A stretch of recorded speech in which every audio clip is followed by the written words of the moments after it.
Hello friends, आज मैं आपको क्लास 10th का जो चैप्टर है द्विघात समीकरण उसका जो 4.2 यूनिट है हमारे पास 4.2 प्रश्नावली है उसका पहला क्वेश्चन है, उसका पहला ही पार्ट है x² - 3x - 10 बराबर 0।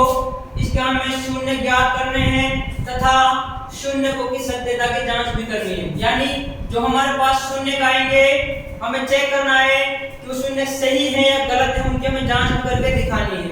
अच्छा, तो हमारे पास जो क्वेश्चन है वो क्या है, x² - 3x - 10। इसके हमें शून्य ज्ञात करने हैं। एक बात ध्यान रखना, जो द्विघात बहुपद होगा हमारे पास उसके दो शून्य होंगे, जो त्रिघात बहुपद होगा तीन, उसके तीन शून्य होंगे। यानी जितना भी घात वाला शून्य बहुपद होगा हमारे पास उसके उतने ही शून्य होंगे। तो हमारे पास x² - 3x - 10 ये हमारे पास द्विघात बहुपद दिया हुआ है। इसके हमें शून्य ज्ञात करने हैं और शून्य निकालने के बाद उनकी सत्यता की जांच भी करनी है।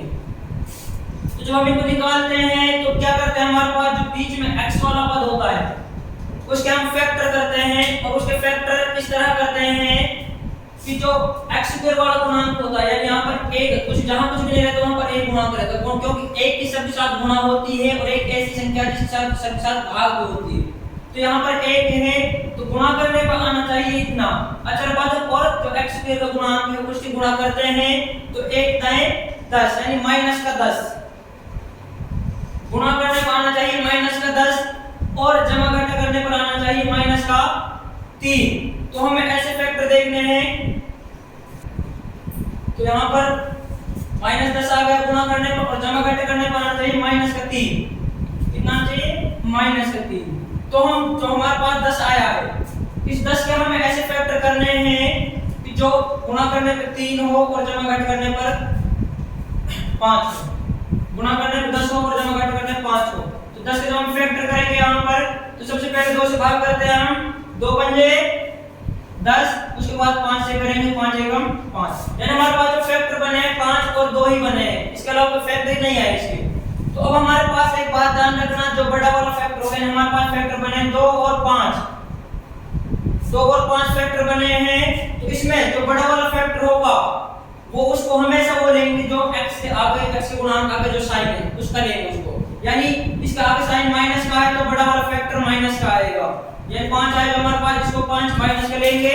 उसके बाद ये x² माइनस का 2 आ जाएगा, ठीक है।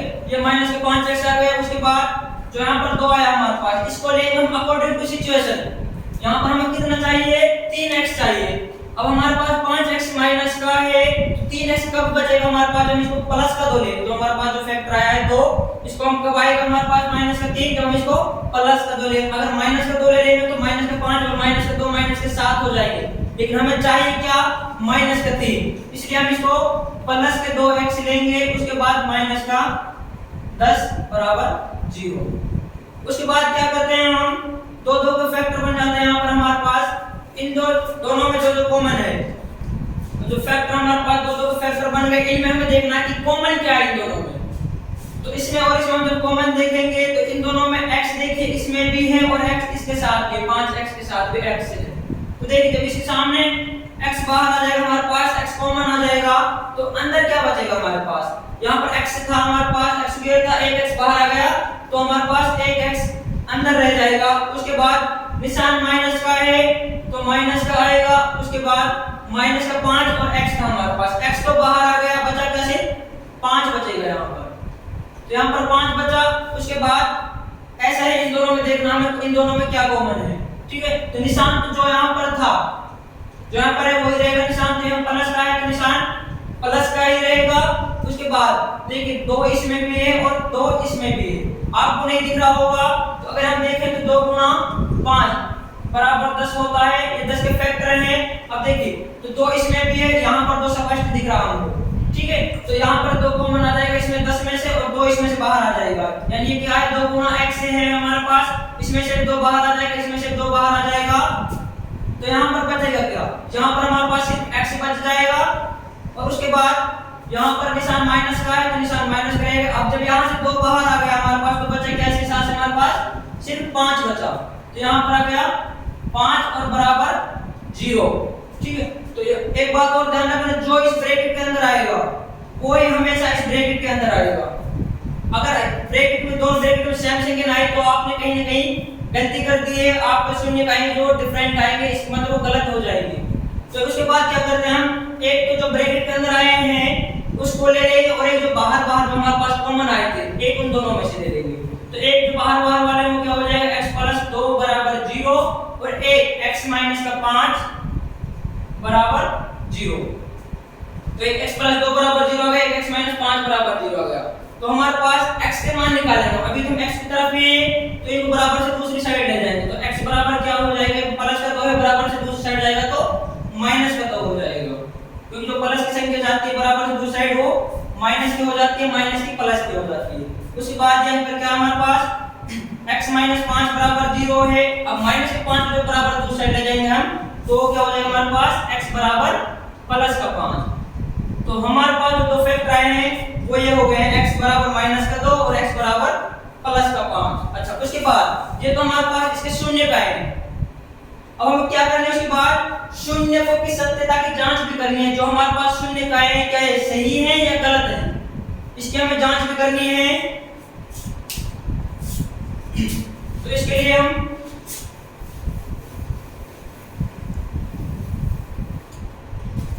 तो जब जांच करेंगे हम इनकी, तो जांच के लिए हमें क्या है, जो हमारे पास शून्य को योग होता है एक एक शून्य को गुणनफल होता है।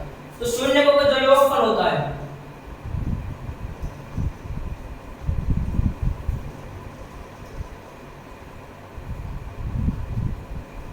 शून्य का योगफल होता है माइनस का b बटा a होता है। उसके बाद अच्छा, अब हमारे पास a b और c ये कहां पर है। देख फ्रेंड्स, a हमारे पास जो x स्क्वायर का गुणांक होता है वो a होता है, यानी a बराबर हमारे पास हो जाएगा x स्क्वायर का गुणांक क्या है हमारे पास 1 है। जहां कुछ भी नहीं होता वहां पर a हो तो 1 होता है। तो x स्क्वायर गुणांक हमारे पास 1 है तो a भी हमारे पास 1 हो जाएगा। उसके बाद b क्या हो जाएगा हमारे पास, जो x का गुणांक वो b रहेगा। विद साइन लेना हमें, इसलिए विद साइन लेंगे तो माइनस का 3 हो जाएगा। तो b हमारे पास माइनस का 3 हो जाएगा। और c क्या हो जाएगा हमारे पास, जो अचर पद होता है उसको हम c बोलते हैं, तो क्या हमारे पास माइनस का 10। तो c हमारे पास माइनस का 10 आ गया। उसके बाद ठीक है, तो एक तरफ हमारे पास जो शून्य का योगफल होता है, शून्य हमारे पास -2 और 5 आए हैं और एक तरफ -b बटा a चलेगा। अगर ये दोनों बराबर आए तो हमारा शून्य जो वो सही है, अगर गलत आए डिफरेंट आए तो हमारे पास सवाल में जो शून्य निकाला है वो गलत है। ठीक है, तो शून्य का योगफल यानी अल्फा प्लस बीटा -b बटा a।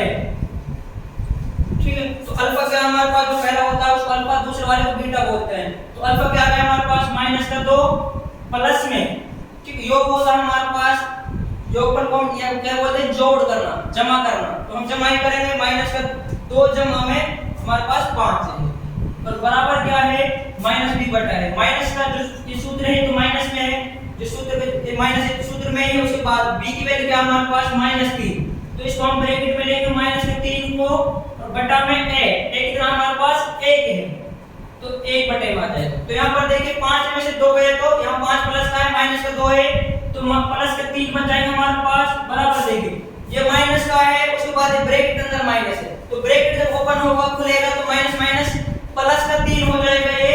और अब बटे में 1 को हम लगाए या ना लगाए इससे कुछ फर्क नहीं पड़ता। तो 3 बराबर 3 आ गया हमारे पास। इसका मतलब अभी तक तो हमारे जो शून्य निकल गए हैं वो दोनों बिल्कुल अभी तक सही जा रहे हैं। उसके बाद अब हमें शून्य को गुणनफल से और निकालना है। तो शून्य का गुणनफल क्या होता है,